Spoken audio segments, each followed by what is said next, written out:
নমস্কার বন্ধুরা, সবাইকে সরস্বতী পুজোর শুভেচ্ছা জানিয়ে আবার একটি নতুন ভিডিও শুরু করলাম। সরস্বতী পুজোর সকালে ঘুম থেকেই উঠেছিলাম, প্রায় 6টার সময় ঘুম থেকে উঠেই কিন্তু আমি স্নান সেরে তারপরে দেখো বিউটি সোনাকে স্নান করে অলরেডি বের করে দিয়েছি। এইবার সোনা মা বই দিতে যাচ্ছে তার বড় মামার বাড়িতে, যে পুজো হচ্ছে ওইখানে। দেখো ব্রাহ্মণকে গিয়ে তার বইটা দিয়ে দিল। তো তারপরে দেখো তার গপু দিদি বসছে ঠাকুরের কাছে, তো ওইখানে একটু ভিডিও করে নিলাম। তো তারপরেই দেখো দুপুরে যে খাওয়া দাওয়া হবে তার জন্য কিন্তু রান্নার প্রস্তুতি এখন চলছে। তো জেঠিমা, কাকিমা, বৌদি, মা সবাই মিলে কিন্তু সবজি কাটাকাটি করছিল। তো ওদের ভিডিও নেব না, এটা হতেই পারে না, তো ওদেরও একটু তো ভিডিও করতে হয়, তাই না বলো। তারপরে দেখো সোনা মা রাস্তায় গিয়ে নাচানাচি করছে, সবাই এসে ওকে লাগাচ্ছিল, যত লাগাচ্ছে ও কিন্তু বেশি বেশি করে নাচানাচি করছে। তো নাচতে নাচতে দেখো সবজির কাছে এসছে, জিজ্ঞেস করছে এই সবজিটা কি, ও সবজিটা কি, আর কাঁঠালটা চেনে বলে বলছে এইটা কাঁঠাল নাকি মা। তো যাই হোক, তারপরেই দেখো এখানে কিন্তু দু বৌদি মিলে ঠাকুরের ভোগ তৈরি করছিল। তো ওখানে এসে যখন দেখলাম, তো আমি একটু টুক করে ভিডিও করে নিলাম। তারপরে দেখো একটা পুচকি মেয়ে এসছে হাতে খড়ি দিতে।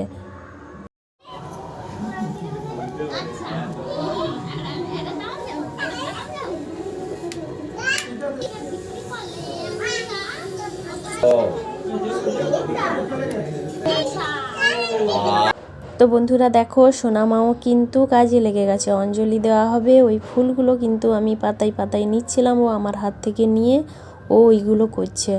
তো তারপরেই কিন্তু আমি সবাইকে টিপ দিয়েছিলাম, ও ওই টিপটা আমার হাত থেকে নিয়ে নিল, বলছে আমি সবাইকে দিতে যাব। তো এইবার অঞ্জলি শুরু হয়ে গেল।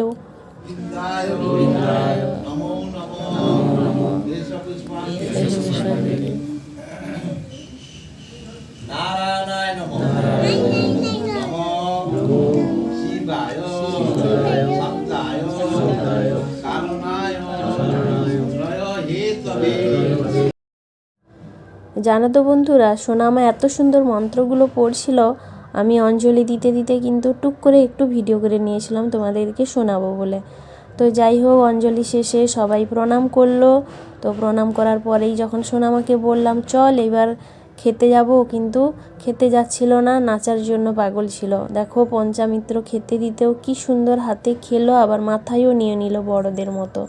ও যেটা একবার দেখে নেয় ও কিন্তু ভালোভাবে শিখে যায়। তো বন্ধুরা ভিডিওটা এখানেই শেষ করছি, তোমরা ভালো থেকো, সুস্থ থেকো, পরের ভিডিও দেখাবো আবার পরের পার্টে। তো চলে আসবো আবার একটি নতুন ভিডিওর সাথে। Tata, bye bye.